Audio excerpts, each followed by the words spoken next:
জয়পুরহাটে বালু খেকোদের দৌরাত্ম্য। আমদই ইউনিয়ন ছাত্রদলের মানববন্ধন। জয়পুরহাট জেলা প্রতিনিধি মোহাম্মদ মুরসালিনের প্রতিবেদনে দেখুন বিস্তারিত।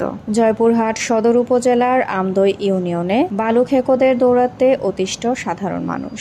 নদী থেকে অবৈধভাবে বালু উত্তোলনের প্রতিবাদে মানববন্ধনে দাঁড়িয়েছে আমদই ইউনিয়ন ছাত্রদল। মঙ্গলবার বিকেল 4টায় আমদই ইউনিয়নের মুরারিপুর গ্রামে অনুষ্ঠিত হয় এই মানববন্ধন। উপস্থিত ছিলেন আমদই ইউনিয়ন ছাত্রদলের সভাপতি নাহিদুল ইসলাম, সাংগঠনিক সম্পাদক নূর ইসলাম, যুগ্ম সাধারণ সম্পাদক কুইন চৌধুরী, ওয়ার্ড সভাপতি রাকিব, তানজিল ইসলাম, মেশকাত, রোহান সহ আরও অনেকে।